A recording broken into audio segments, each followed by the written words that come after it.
네, 말씀은 말라기 강의 5번째 시간이고요. 제목은 여호와의 사자라는 제목입니다. 말라기 2장 7절에서 9절, 3절 말씀만 보겠습니다. 2장 7절에서 9절입니다. 같이 읽을게요. 제사장의 입술은 지식을 지켜야 하겠고 사람들은 그의 입에서 율법을 구하게 되어야 할 것이니 제사장은 만군의 여호와의 사자가 됨이거늘 너희는 옳은 길에서 떠나 많은 사람을 율법에 거스르게 하는도다. 나 만군의 여호와가 이르노니 너희가 레위의 언약을 깨뜨렸느니라. 너희가 내 길을 지키지 아니하고 율법을 행할 때에 사람에게 치우치게 하였으므로 나도 너희로 하여금 모든 백성 앞에서 멸시와 천대를 당하게 하였느니라 하시니라. 아멘. 네, 오늘 본문은 이제 3절 말씀이죠. 좀 짧은 내용이지만 다루어야 할 것들이 좀 있습니다.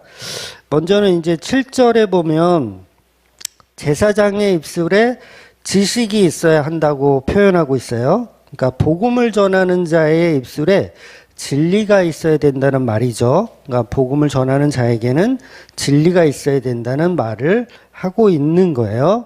그래서 복음이 아닌 다른 말은 진리의 말이 아니죠. 그러니까 하나님이 원하는 지식이 아니라는 거예요. 그런데 지금 대제사장들은 그 지식이 없죠. 진리가 없는 거예요. 그래서 복음을 전하는 사람들은 그 자체로 만군의 여호와의 사자다 이렇게 표현할 수 있는 거예요. 그러니까 우리가 여호와의 사자 그러면 뭔가 특별한 어떤 부름을 받고 뭐 이런 게 아니라 그냥 하나님의 말씀을 전하는 자, 복음을 전하는 자는 다 여호와의 사자라고 칭함을 받는 거죠. 그러니까 이 당시에 제사장들도 하나님의 여호와, 그러니까 여호와의 사자인데 그 기능을 지금 못하는 거예요. 왜 못하냐면 진리가 없는 거죠. 진리가 없어서. 그래서 우리가 진리를 전해야 되는 거죠. 우리 안에 있는 지식. 그래서 제사장의 입술은 지식이 있어야 된다. 그런데 그 지식은 그냥 세상적 지식 말하는 게 아니라 진짜 진리를 가지고 있어야 된다는 거죠. 그래서 진리가 없으면 말을 하면 안 돼요. 진리가 없으면 무건수행을 하셔야 돼요. 괜히 진리도 아니면서 안다고 떠들면은 큰일 나는 겁니다. 그래서 그 말을 듣는 사람들은 지금 구약이니까 당연히 율법을 구하게끔 만들어야 되는 거예요.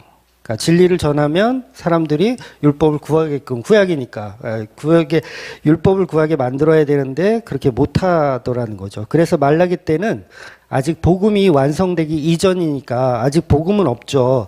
이때의 바른 복음은 하나님이 주시는 진리의 지식이에요. 그러니까 율법이 사실은 이때는 율법 자체가 그냥 진리예요. 근데 나중에 이제 예수님 오시면 그 율법이 예수 그리스도의 십자가로 완성된 진리가 되는 거고 지금 구약에서는 그냥 하나님의 말씀 율법이 그야말로 지식이고 그게 진리인데 요거를 못 하는 거예요. 지금 제사장들이 하나님 말씀을 그대로 율법으로 이렇게 전하지를 못하는 거예요. 그래서 이 말씀을 해석해서 적용해 보면 지금은 이제 복음의 시대니까 저와 여러분이 십자가로 다 이루신 복음을 말씀이 육신되어 오신 그 복음을 우리가 아는데 이거를 제대로 전해야 되는데 제대로 못 전하면 이 지금 말라기의 말씀의 제사장들처럼 우리가 욕을 먹어야 되는 거죠. 그런데 이 말라기는 율법을 잘 지켜야 하는 제사장들부터 시작해서 지금 율법을 전달하지도 못하는 거예요. 제대로 된 율법을 전달하지 못하고 엉뚱한 말을 하니까 하나님이 열이 받으셔서 욕을 하고 계신 거죠. 대박 욕을 하고 계신 거예요. 그러니까 오늘날의 목사들 복음을 진리를 전하지 않으면 하나님이 똑같이 우리를 욕을 하시는 거죠. 그러니까 복음을 안다는 우리가 진리가 아닌 다른 내용을 가지고 복음을 전하면 이 말라기 내용과 똑같은 욕을 우리가 먹어야 된다는 거죠. 그러니까 우리가 십자가 복음을 잘못 전하면 18절의 말씀대로 잘못된 율법과 복음 때문에 사람들을 옳은 길로 인도하지 못하게 되는 거예요. 그러니까 그 상태가 바로 레위의 언약을 깨버린 상태죠. 그러니까 저와 여러분이 복음을 제대로 안 전하면 레위의 언약을 깨버린 상태가 되는 거예요. 그러면 사람들을 이렇게 진리 가운데 인도하지 못하고 그냥 우상숭배자를 만드는 거죠. 말을 하기는 하는데 그게 진리가 아니고 복음이 아니고 십자가로 완성된 복음이 아니면 우상숭배를 시키는 거를 한다는 거예요. 그러니까 이건 목사들만의 얘기가 아닙니다. 저 여러분 다 마찬가지예요. 그러니까 오늘날에도 예수 없는 교회, 십자가 없는 교회를 계속 말하면 그 자체가 지금 말라기에 나오는 제사장들과 똑같은 짓을 하고 있다라는 거죠. 그래서 교회들은 모여서 인간이 인간을 위한 행동을 해서는 안 되는 거예요. 인간이 인간을 위한 노력. 그것만 계속 가리키면, 이제 목사님들이 그런 거 많이 가리키거든요. 인간이 인간을 위한 거.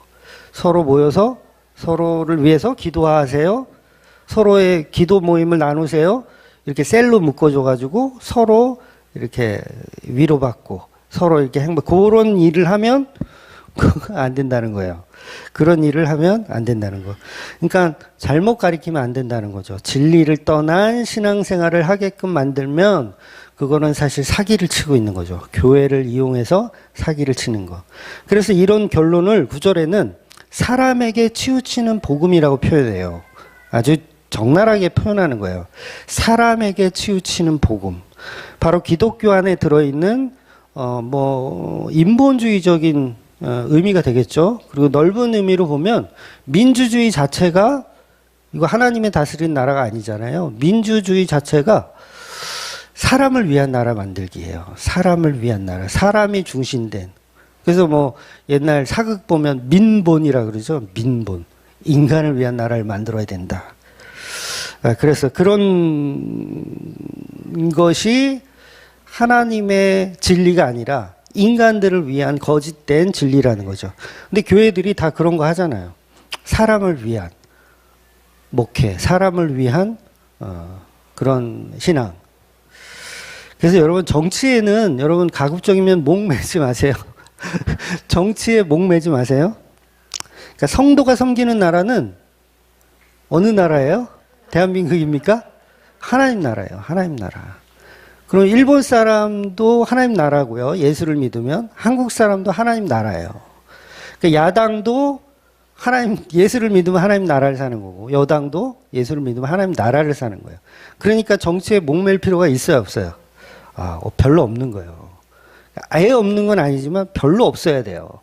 그냥 나는 투표하러 간다. 이 정도 수준. 나는 이번 대통령 누구를 찍었다. 이 정도 수준이어야지. 내가 찍은 대통령이 안 됐어. 짜증나. 하나님 왜 이 나라를 어떻게 하려고 이러십니까? 이런 수준까지 가면 안 된다는 거예요. 왜냐하면 하나님 나라는 이 세상에 존재하는 나라가 아니기 때문에 그래요. 예수님 직접 말씀하신 거예요. 내 나라는 여기에 속하지 않았다. 그럼 자꾸 물어보잖아요. 빌라도가. 네 나라가 어딘데? 네가 유대인의 왕이야? 네가 대한민국의 임금이야? 그러니까 아닌데. 나 대한민국 임금 아닌데. 나는 하나님 나라의 임금인데. 이렇게 표현하시는 거예요. 그래서 대한민국 없다고 하나님 나라 망할까요? 대한민국 없어져요. 아니 러시아도 우크라이나 침공하는데 아니 우리나라라고 뭐 누가 안 쳐들어오라는 법 있어요? 쳐들어와서 대한민국 없어졌어. 그렇다고 하나님 나라가 망하나요? 아니죠. 하나님 나라가 우리 대한민국이 부강해지면 하나님 나라가 부강해지나요? 네, 절대 아닙니다. 모르긴 몰라도 북한의 성도가 더 많을 수도 있어요.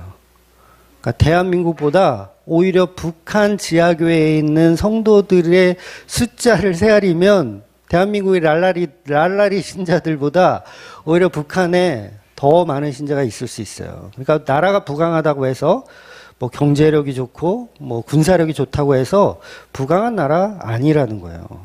그래서 성경이 말씀하시는 복음은 사람을 위한 게 아니라는 거예요. 복음의 첫 번째는 삼위격을 가지신 성부, 성자, 성령님을 위한 영광이 최우선이에요. 그래서 저와 여러분은 그 영광에 참여하는 거예요. 그 영광에 참여하는 도구. 그래서 참여하여 은혜와 사랑이 선포되는 거죠. 그러니까 복음은 사람을 위한 것 자체가 아니에요. 사람을 위한 거. 물론 말로는 우리가 예수님께서 저와 여러분을 사랑해서 십자가에 죽으셔서 우리를 위해서 구원하셨다. 이거 틀린 말은 아니에요. 이 말도 틀린 말은 아닙니다. 막 그렇다고 이런 말까지 막 쓰는 사람 막 손가락질을 정죄하란 말이 아니라 그 말도 맞지만 여기서 중요한 것은 오늘 본문에서 말하는 것처럼 율법과 복음을 전하고 행할 때 사람에게 치우쳐서는 안 된다는 거예요. 사람에게 치우쳐서. 그러니까 전도할 때 보면 다 사람에게 치우치거든요. 우리 교회 오면 너 대박 날 거야. 이러고 사람에게 치우친 복음이에요. 그러니까 그런 식의 복음은 아니라는 거죠.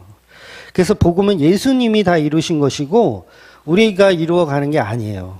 근데 마치 복음을 인간이 이루어가는 것처럼 치우치는 거.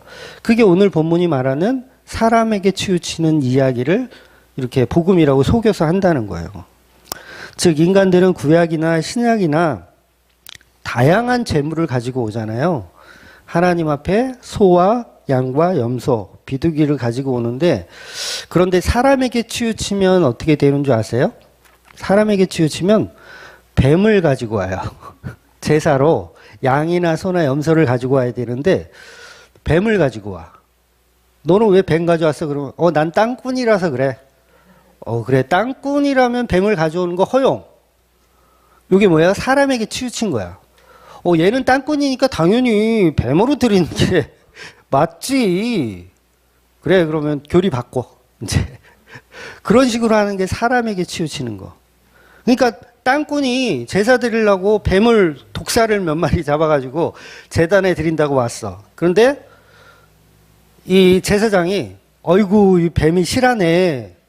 야 이거 어디서 이렇게 독이 잔뜩 품었네 이거. 야 이거 어디서 이런 걸 구해왔어. 어서 오게나 우리 제물로 드리게나 드립시다 하는 거죠.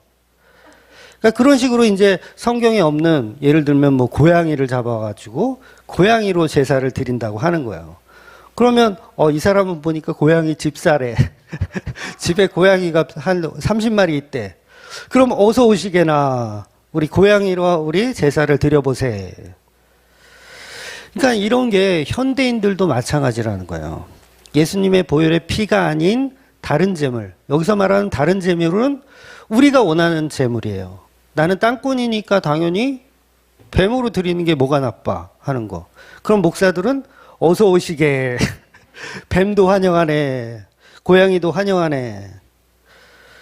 그 대표적인 게 뭐냐면 이제 뭐 오늘도 빠짐없이 지나가지 않는 11조죠. 인간의 수고와 노력의 11조. 그리고 봉헌문 1000번째 예물. 각종 절기 헌금들이 뭐예요? 사람들이 원하는 제물이에요. 사람들이 원하는 제물. 그러니까 농사하는 사람들은 어떤 감사절이 가장 좋을까요? 추수감사절이 가장 좋은 거야. 농사하는 분은. 그러면 이제 예를 들어서 의사다. 비뇨기과 의사다. 그러면 할례 받는 날이 제일 좋겠죠. 그분한테는. 그러니까 인간의 수고와 노력이 재물에 영향을 주기 시작하는 거예요. 그러니까 하나님이 원하는 재물이 아닌 인간이 원하는 방식의 재물을 드리는 것을 다 허용하기 시작하는 거예요. 제사장도 이스라엘 백성도 레위인들도 다 허용하기 시작하는 거. 저와 여러분이 11조를 돈 봉투에 드리는 거.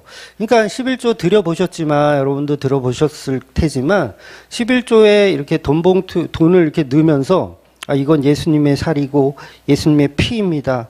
이것을 제가 드립니다. 라고 드리는, 11조 드리는 교인이 있을까요? 없어요. 다 내가 한 달 동안 열심히 뼈 빠지게 번 돈의 10분의 1을 신앙 고백으로 드립니다. 이런 식으로 제물을 드린다는 거예요. 이게 뭐냐면 엄밀히 따지면 나는 땅꾼이니까 나한텐 뱀이 가장 소중하거든. 이 뱀을 하나님께 드릴게요. 요거하고 똑같은 거예요. 그러니까 대부분 나의 노력으로 11조를 드린다고 하지 이건 예수님의 살이고 예수님의 피입니다. 하나님 이걸 받아주시옵소서 하고 11조 봉투를 챙기는 사람은 한 명도 없을 거예요. 그러니까 하나님이 이거를 받아주시옵소서, 이건 나의 신앙 고백입니다. 내가 뱀을 드리면서 이건 나의 신앙 고백이니까 받아주시옵소서 이러면 그게 사람을 위한 제사를 만들어가는 방식이라는 거예요. 이런 개념은 마치 피조물을 위해서 창조주가 존재하는 것처럼 생각하는 것과 다르지 않은 거예요. 그러니까 내가 드리는 거 당신은 받아야 돼. 왜냐하면 나한테 가치가 있거든. 뱀을 주든 고양이를 주든 뭐 뱀장어를 드리든 당신은 받아야 돼 라고 생각하는 게 인간에게 초점을 맞추는 거예요.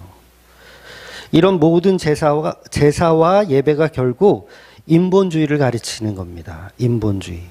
그러니까 지난주에도 말씀드렸지만 하나님이 받으시는 제사 제물은 그것은 뭐 봉헌물이든 11조든 마찬가지로 저와 여러분의 수고와 노력을 대가로 제물을 드리는 게 아니에요. 그러니까 구약의 모든 제물은 마찬가지예요. 나의 피땀 눈물로 하나님께 드리는 제사는 하나님이 안 받으시는 제사예요. 그래서 하나님이 하나님 것을 받아가는 개념이 제물이에요. 여기 조금 어렵나요? 하나님이 하나님의 것을 받아가는 게 제물이에요. 그러니까 하나님이 원하는 것만 받는다는 얘기예요. 특히나 11조는 더더욱 하나님의 것을 하나님이 찾아가시는 개념이에요. 우리의 수고와 노력으로 드리는 게 아니라 하나님의 것을 하나님이 찾아가는 게 11조의 개념인 거예요. 그래서 11조를 드리는 걸 신앙 고백으로 부추겨서는 안 되는 거예요. 그러니까 교회마다 11조도 안 하는 게 무슨 권사야 장로야. 11조를 해야 그 사람이 진짜 하나님을 진짜 믿는 신앙 고백이지라는 주장을 많이 하잖아요, 교회들이. 근데 그 자체가 인본주의적인 발상인 거예요. 왜냐하면 하나님의 것을 하나님이 찾아가는 게 11조의 개념인데 내가 이거 들여놓고 여기에 가치를 두면 안 되는 거죠. 그러니까 예를 들면 제가 차를 누구를 빌려줬어요. 차를 빌려줘서 뭐 2박 3일 어디 놀러 간다 그래서 내가 차를 빌려줬어. 근데 열심히 이게 놀고 왔어. 그리고 갖다 주면서 나 약속 잘 지켰지? 나 이런 사람이야. 나 약속 이렇게 잘 지켜. 내가 이 차를 꿀꺽 생길 수도 있었지만 나는 이거 다시 갖다 주는 그런 사람이야. 라고 하면서 자기를 자랑할 수 있나요? 없죠. 그냥 갖다 주면서 아우 정말 잘 썼다. 너가 안 빌려줬으면 큰일 날 뻔했다. 나 이거 너무 잘 썼어. 이게 구약의 11조의 개념인 거예요. 그러니까 11조를 들여놓고 나의 신앙 고백이라고 갖다 붙일 수가 없는 개념인 거예요. 왜냐하면 처음부터 그건 하나님의 것이었으니까.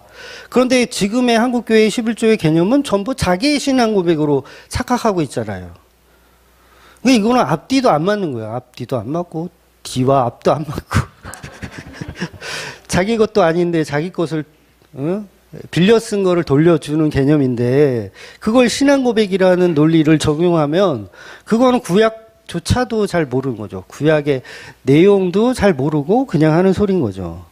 그러니까 인본주의가 그만큼 교회 안에 많이 들어있는 거죠. 그러니 교회에서 11조를 잘 드리는 사람은 신앙 고백을 잘 했다라는 논리 자체가 성립이 안 되는 겁니다. 그래서 성경에 보면 11조는 오히려 내가 레위인 너희에게 주었다라는 표현은 있어도 너희의 수고와 노력의 대가인 11조를 나에게 바쳐라 이런 내용은 없어요. 그러니까 너희 수고와 노력의 11조를 바쳐라 이런 내용은 없고 내 것을 가지고 와라. 이런 표현만 있다는 거죠. 민수기 한번 볼게요. 민수기 18장 24절을 같이 읽겠습니다. 이스라엘 자손이 여호와께 거제로 드리는 11조를 레위인에게 기업으로 주었으므로 내가 그들에게 대하여 말하기를 이스라엘 자손 중에 기업이 없을 것이라 하였노라. 자, 이 말씀에서도 여기서 보면 11조를 분명히 거제로 드리는 제물이라고 표현해요. 거제로 드리는 제물. 거제는 제사법의 하나예요. 제사 드리는 방식 중에 하나야. 그러니까 11조를 제물이 아니라고 우기는 분들이 꽤 많거든요. 11조는 구약에서도 제물 아니었어 라고 우기는 분들이 꽤 많아요. 근데 민수기는 정확하게 제사 방식까지 설명하면서 거제로 드리는 11조라는 표현을 하는 거예요. 그러니까 11조는 제물이다 아니다? 제물인 거예요. 왜냐하면 거제로 드리는 방식까지 설명하니까.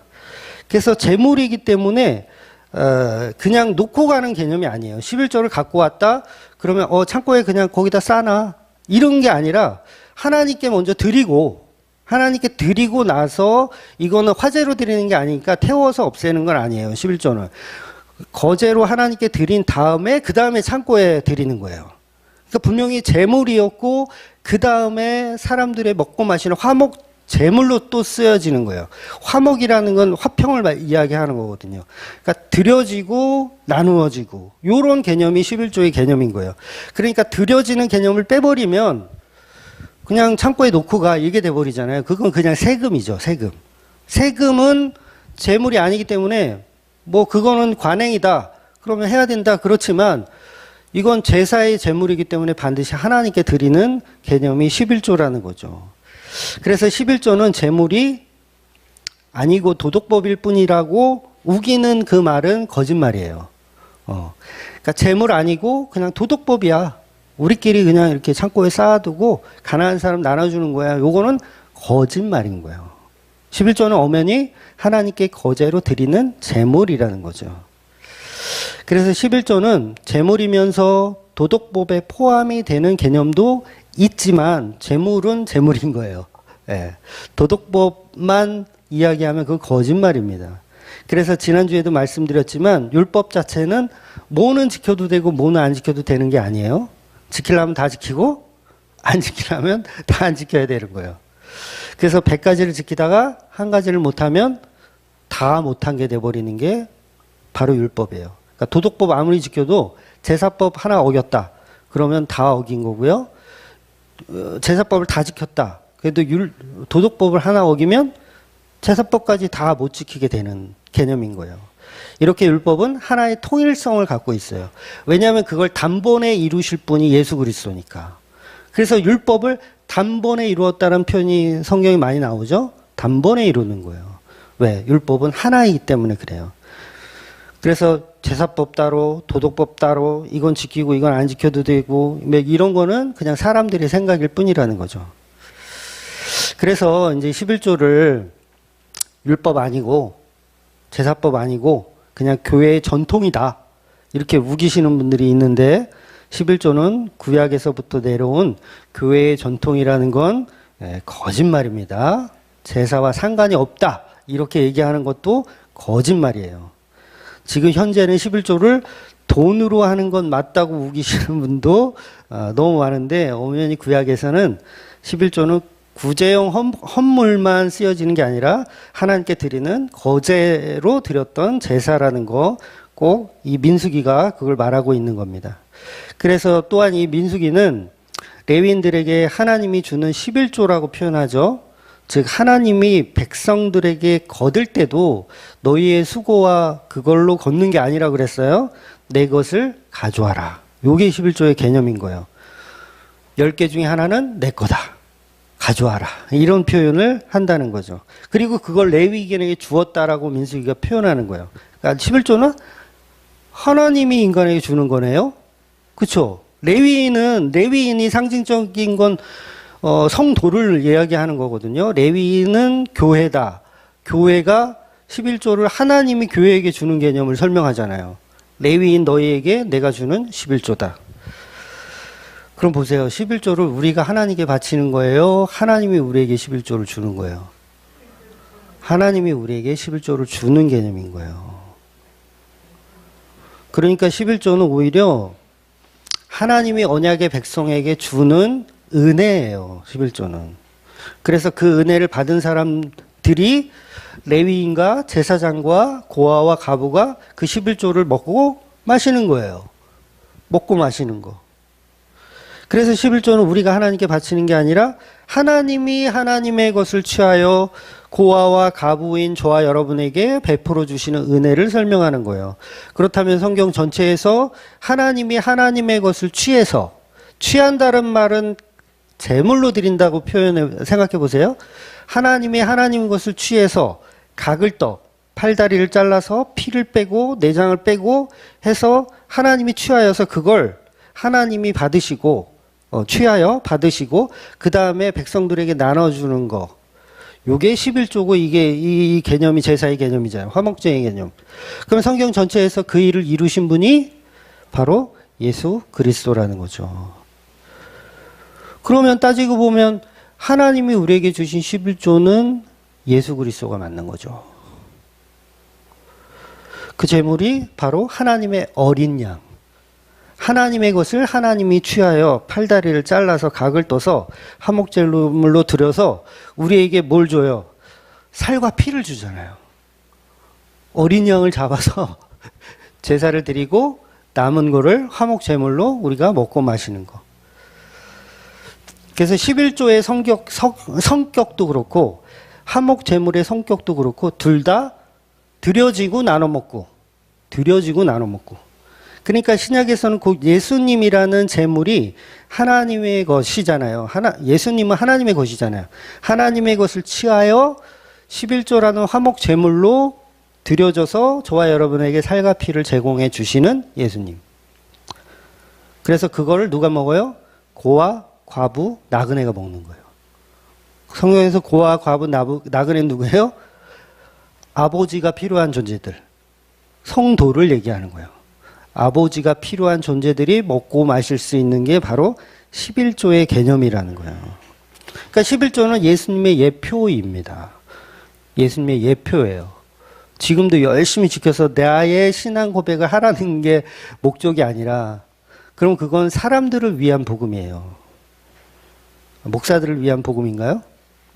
기생충을 위한 복음인가? 그러니까 11조는 우리를 부자 만들어주는 도구가 절대 아닌 거예요. 아직까지도 뭐 11조 잘하면 록펠러처럼 떼부자가 될 수 있다. 그런 소리를 하고 계신 분이 계시다면 100% 사기꾼입니다. 네, 99% 아니에요? 99% 아닙니다. 이거는 100% 사기꾼이에요. 11조 잘 내면 안 떼어먹으면 록펠러를 만들어주겠다라고 하는 거는 다단계보다 더 나쁜 사기꾼이에요. 다단계는 수수료라도 주거든요. 다단계 해보셨죠? 다단계 가서 열심히 막 돈 바치고 몸 바치고 막 그러면 수수료는 조금씩 줘요. 근데 교회는 10원 한 장 안 주더라고요. 11조를 열심히 바쳐도 수수료도 안 줘요. 그럼 뭐예요? 이게 다단계보다 더 나쁜 거 맞잖아요. 그러니까 복음의 수준이 고수준이라면 빨리 회개하고 예수 믿으셔야 돼요. 내가 11조를 지금 록펠러가 되기 위해서 막 열심히 하고 계신 분이 혹시 계시다면, 우리 교회는 없지만 혹시 계시다면 빨리 회개하고 11조는 하나님이 우리에게 주시는 예수 그리스도의 표적이구나, 그 예표구나 라고 믿으셔야 된다는 거예요. 그래서 십자가 은혜도 보면 전부 하나님이 인간에게 주시는 은혜예요. 하나님이 인간에게 주시는 은혜. 십자가는 우리가 우리의 피땀 눈물로 제물로 하나님께 드리는 개념이 아니라는 거예요. 우리가 십자가에 달렸으니 우리의 피와 순교의 정신을 받아주세요. 이런 거, 이거 신앙 고백이 아니에요. 이미 십자가의 고통, 모든 죄를 도말하신 그 예수님을 믿는 것이 찬양이고 예배여야 하는데 우리는 순교하는 걸 우리의 가치로 삼잖아요. 저도 고3 때 우리 전도사님, 같이 교육 전도사님이 있었는데 고3 때 우리 교회를 담당하던 그 전도사님이 저한테 그런 도전을 줬어. 그 전도사님은 꿈은 순교를 당하는 게 꿈이시래요. 순교. 진짜 막 사도 바울처럼 목 잘려가지고 죽는 게 꿈이시래. 나도 그게 최고인 줄 알았어. 들어보니까 그럴싸하거든. 하나님을 위해, 예수를 위해 내가 순교당하면 천국에서 얼마나 이게 가치가 있어요. 안 그래요? 아닌가? 별로 아닌가? 엄청난 가치가 있을 것 같더라고요, 그때는. 그래서 그게 최고인 줄 알았어. 그래서 초대교회 역사를 보면 순교하신 분들 많이 계시잖아요. 그런데 어느 순간 박해가 사라진 거예요. 초대교회에서 막 박해를 받아서 막 목 잘려서 죽고 막 그런 사람들을 우리가 막 부러워하기도 하고, 진짜 신앙이 가득하다고 생각하는 사람은 저 사람은 순교당해서 돌아가셨네. 축하한다. 나도 저렇게 죽고 싶다. 아, 진짜. 그런 사람도 있잖아요.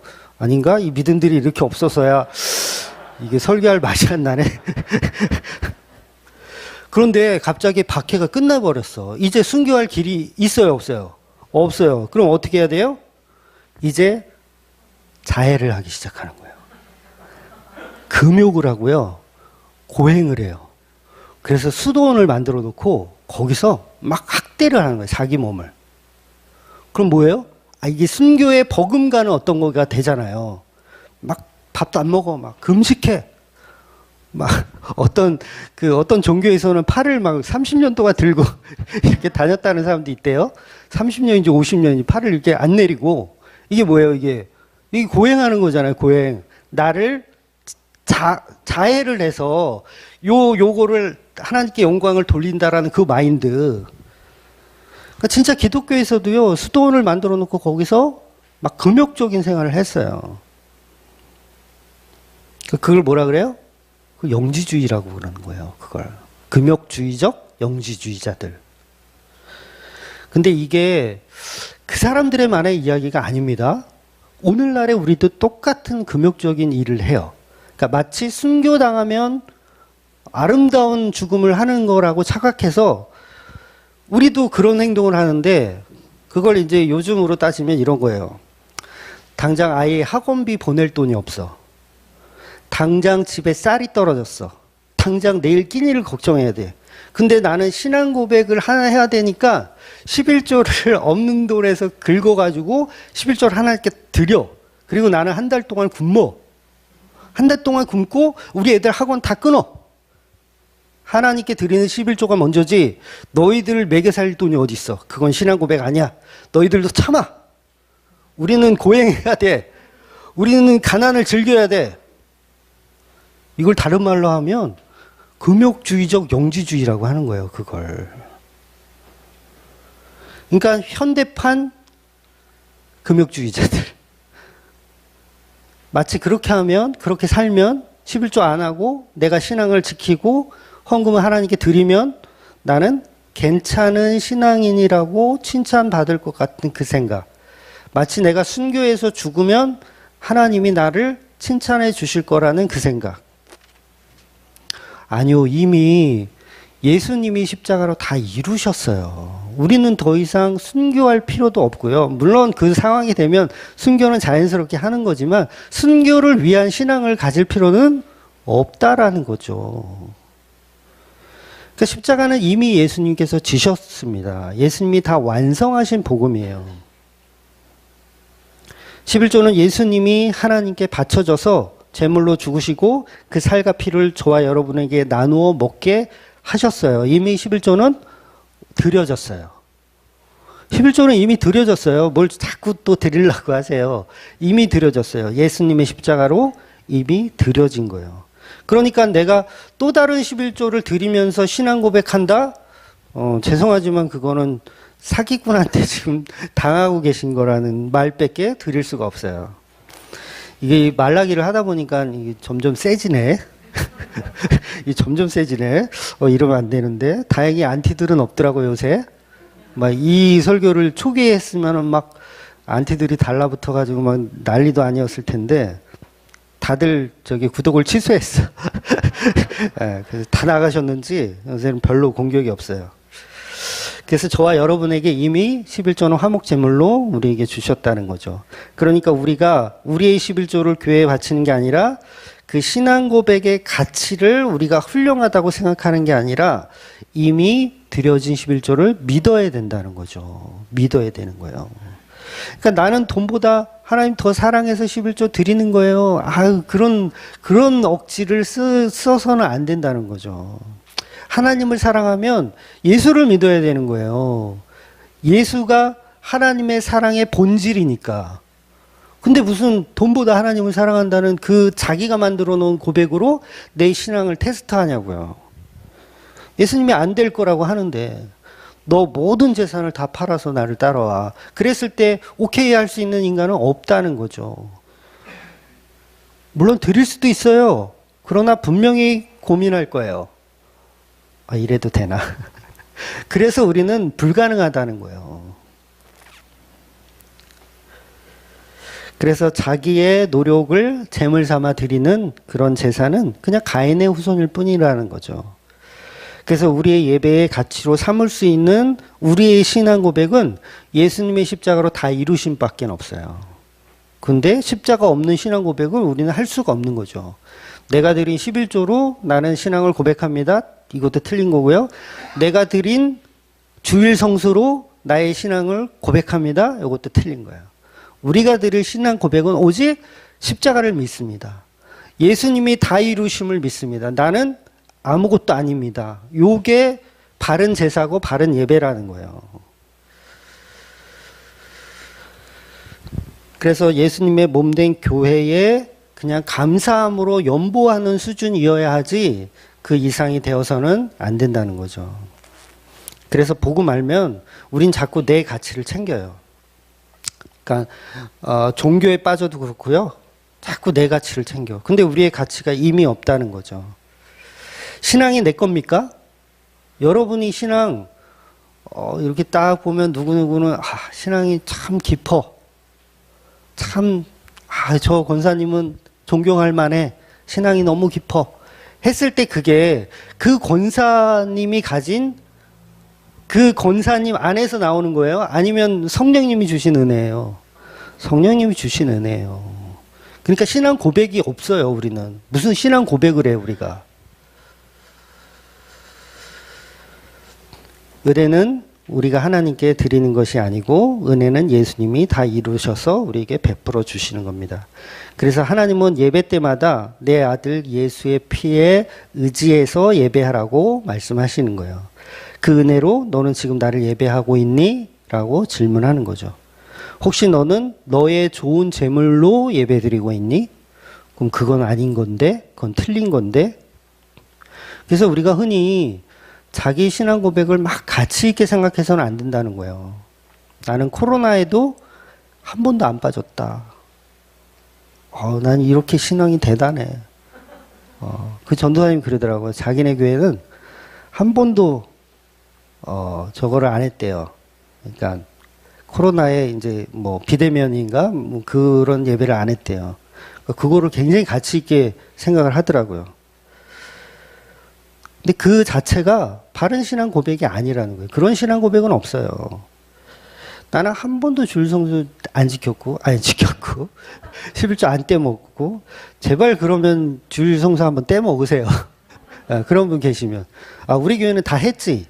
한번 코로나를 저희 가족이 걸려가지고 주일 성수를 다 각자 하셨죠. 그러니까 그런 가치를 자꾸 챙기려면 우린 정신 차려야 된다는 거예요. 그래서 말라기의 모든 재물은 예수님의 피이기 때문에 우리의 수고와 노력과는 전혀 상관없는 이 세상에 속한 재물 자체가 아니에요. 완벽하게 구별된 재물을 가지고 오라고 하시는 거예요. 그러니까 이 세상에 존재하지 않는 재물. 그거는 예수님밖에 없어요. 그래서 레위기에 등장하는 구별된 재물, 정한 것과 부정한 것을 구분하는 그 이유는 예수님께 속했느냐 안 속했느냐 그 차이인 거예요. 그러니까 신약에서는 부정한 자도 예수를 만나면 정한 사람이 돼요. 그래서 38년 된 병자도 부정한 자인데 예수를 만났더니 정한 자가 되는 거예요. 혈루증 앓고 있던 여인도 부정한 자인데 정한 자가 되는 거예요. 즉 제물로서는 우리는 불가능해. 그러니까 우리가 제물로 드려지려고 하잖아요. 구약에서는 나를 드려야 돼. 내가 제물이 되어야 돼. 그런데 우리 자체는 부정한 짐승이라서 제물로 가치가 없어요. 그러면 어떻게 해야 제물로 가치가 생겨요? 예수를 만나야죠. 예수가 나의 제물이 되어주셔야 그때부터 가치가 있는 거예요. 그래서 그 가치가 있는 사람만 예배자다. 그 자만 내가 예배하는 자 찾아간다. 이렇게 표현을 하는 거죠. 그래서 제물로서의 가치를 챙기려면 십자가밖에 없어요. 십자가를 믿는 자만이 예배할 수 있는 거고 그걸 아는 자만이 하나님이 기뻐하시는 성도라는 거예요. 그래서 십자가에 죽으신 그 온전한 제물을 가지고 오라. 말씀하시는 게 말라기 전체의 표현인 거예요. 그러니까 예수님의 피와 전혀 상관없는 떡, 그건 다 더러운 떡입니다.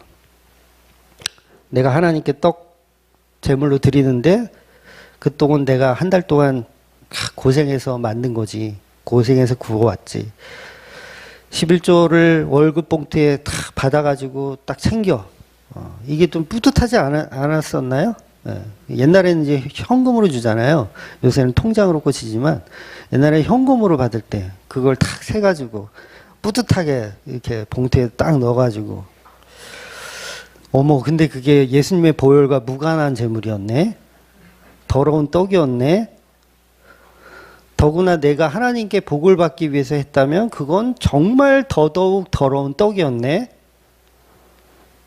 깨끗한 떡은 예수님밖에 없는데 예수님의 살과 피가 깨끗한 떡인데 우리는 예배 드릴 때마다 내가 가져온 그 더러운 떡으로 예배하고 있었던 거예요. 십자가의 공로는 다 무시하는 거죠. 그래서 모든 예배에 십자가의 은혜로만 드리는 자들이 성도의 모습이라는 거예요. 그래서 아무것도 없는 자 다 내게로 오라 하시잖아요. 수고하고 무거운 짐진 자들아 다 내게로 오라. 왜? 너희가 너희들의 재물을 준비하려고 그래? 아니야. 너가 들고 있는 그 율법들, 뭐 주일 성수든 11조든 그거 다 내려놓고 나한테 와. 그 수고하고 그 무거운 짐질 다 내게로 가져와. 내가 너희를 쉬게 할 거야. 그러면 율법의 멍에에서 우린 벗어나야 돼요. 당연히 11조에 벗어나야 되고 주일 성수에서 벗어나야 돼요. 새벽 기도에서 벗어나야 돼요. 뭐 기도하지 마라, 뭐 예배 드리지 마라 그 얘기를 하는 거 아니에요. 율법에서 매어 있는 걸 다 내려놓을 수 있는 거예요. 뭐로? 십자가의 은혜로. 그럼 더 이상 예배 드리지 말라고 해도 예배 드리고 싶어져요. 이게 성령이 하시는 일인 거예요. 그러니까 11조를 낼 돈도 없이 찌질이 궁상인데 그래도 신앙 고백해야지 라는 사꾼들한테 절대 속지 마세요. 그래서 그런 사람들이 있거든요. 옛날에 안티가 그렇게 많았다고 그랬는데 그런 안티들의 대부분은 이런 얘기를 해요. 아니 목사님, 교회에 헌금을 해야 11조를 해야 목사도 먹고 사는 거 아닙니까? 그렇게 얘기를 해요. 교인들이 헌금하고 11조가 액수가 크니까 그 액수를 해야 교회도 망하지 않을 텐데 왜 자꾸 듣도 못한 처음 듣는 설교를 하시냐. 도대체 대한민국에 당신같이 설교하는 사람이 어딨냐. 이렇게 이제 안티들이 공격을 해요. 그래서 제가 얘기하죠. 그래서 초대교회는 연보를 했던 겁니다. 이렇게 제가 표현을 해요. 부족하더라도 여러분의 형편에 맞는 대로 그냥 연보하시면 되는 거예요. 절대 교회는 돈이 없어서 망하지 않습니다. 제가 그렇게 말씀드리거든요. 망했다면, 돈이 없어서 실제로 망했다면 그건 하나님의 뜻이지 돈이 없어서 망한 건 아니에요. 교회의 주인은 돈이다. 교회의 주인은 누구예요? 돈이다. 그러니까 돈이 없으면 망한대. 그럼 교회의 주인은 돈이네요. 교회의 주인은 예수님이죠. 예수님은 천지를 창조하신 분인데 교회가 돈이 없어서 망한다는 게 이게 논리적으로 말이 되냐고요. 그러니까 돈 없으면 교회가 망한다는 논리는 그냥 목사들이 이렇게 속이는 거예요. 그래서 교회 연보는 말씀을 듣고 교제하고 너무 감사해서 그냥 하는 겁니다. 그래서 그 연보가 그냥 버리는 돈이잖아요. 버리고 세우는 돈. 그 이상도 그 이하도 아닌 거예요. 신앙 고백 척도 아니에요. 여러분 연보, 우리 교회는 연보 드리잖아요. 그 연보를 드리면서 내가 이만큼 하나님을 사랑해서 내가 이만큼 드려요 하는 신앙 고백으로 드리시면 안 돼요. 잘 이해하셔야 돼요. 그렇게 드리면 안 돼요. 그냥 버리고 나누는 돈이라고 생각하고 하시는 거예요. 신앙 고백 절대 아닙니다. 신앙 고백은 오직 십자가 믿음이에요. 다른 거 신앙 고백으로 안 받아요. 뭐 돈을 내야 신앙 고백이 된 거니까 뭐 안수를 준다, 뭐 집사가 되려면 뭐 헌금을 해야지.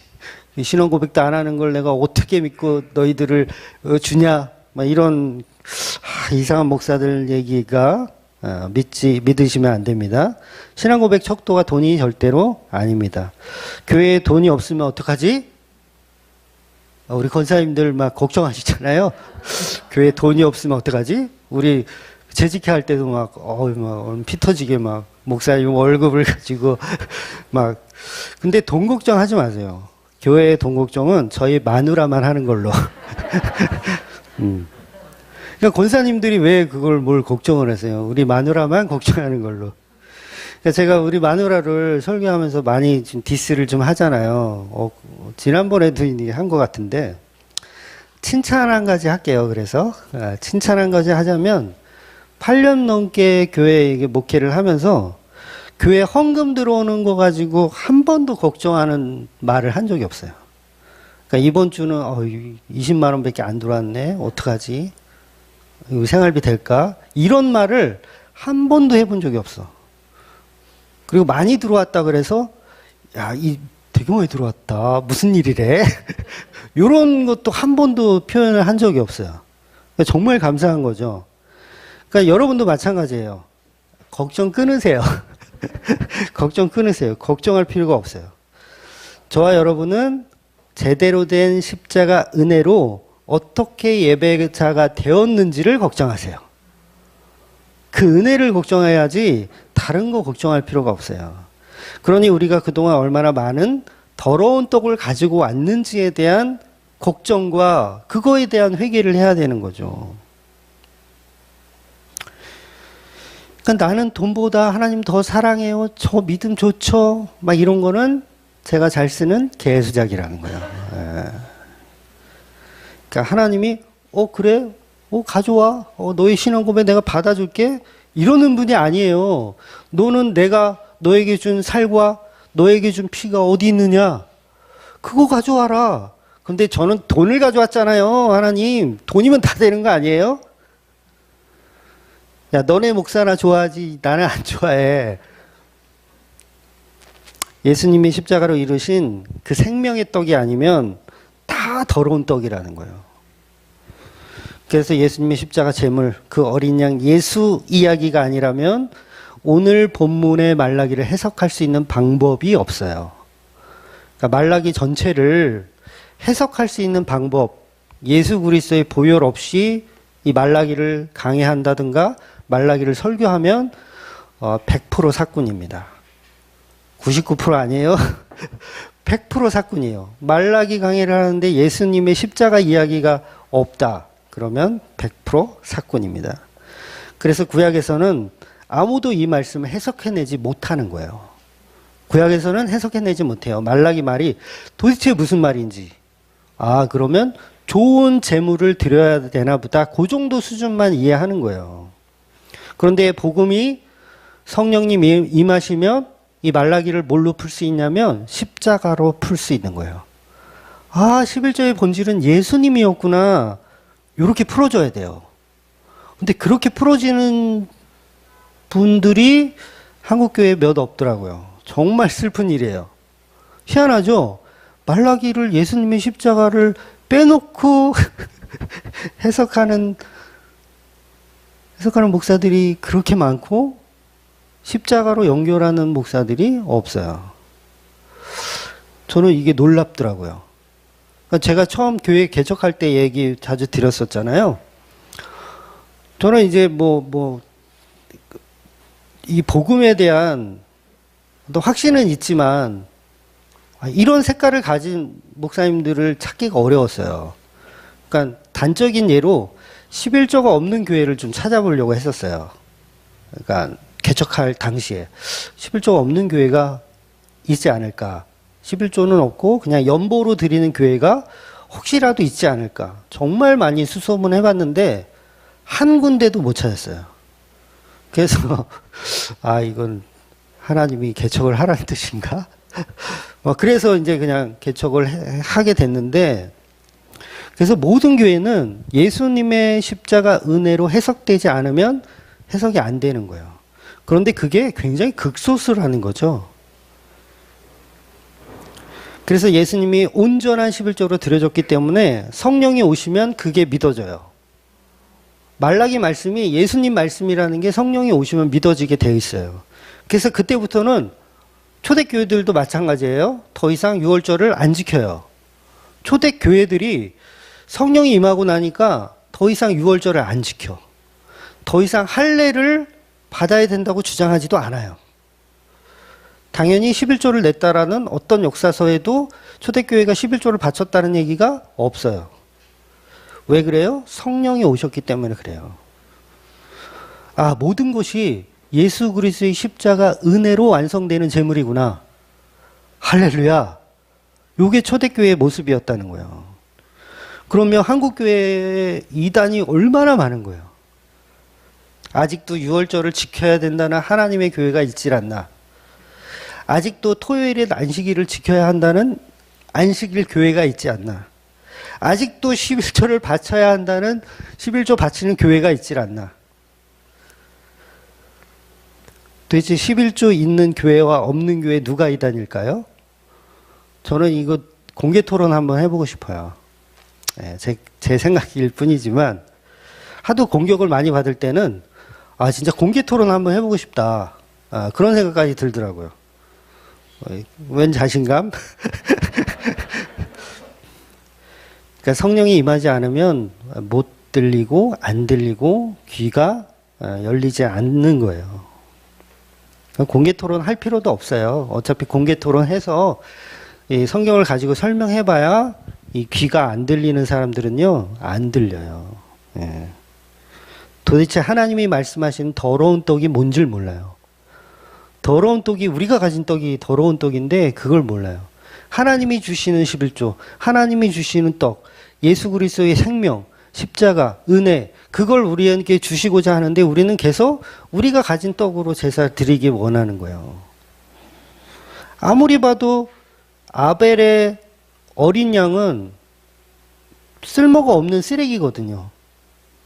저걸 어떻게 제사를 드려? 안 믿는 거예요. 아니지, 내가 열심히 농사한 이거를 드려야 하나님도 기뻐하시지. 굉장히 이게 인본주의적이잖아요. 논리적이고. 그러니까 안 들리는 거예요. 여전히 하나님이 이루신, 예수님이 이루신 은혜는 못 보고 인간이 이루어가는 그런 방식으로 제사와 예배를 정리하려고 하는 거죠. 결국 그래서 하나님은 그런 것을 안 받으신다고 하는 겁니다. 그러니 구약의 모든 제사의 본질은 오직 예수님의 십자가로 다 이루어진 레위와의 언약임을 알고 예수님의 십자가만이 우리의 제물 되었다라는 그 은혜로 예배하시고 그 예수님만으로 11조의 본질이 완성되었다라는 것을 믿고 예배하시는 저와 여러분이 되시기를 주의 이름으로 축원드리겠습니다. 아멘. 기도하겠습니다.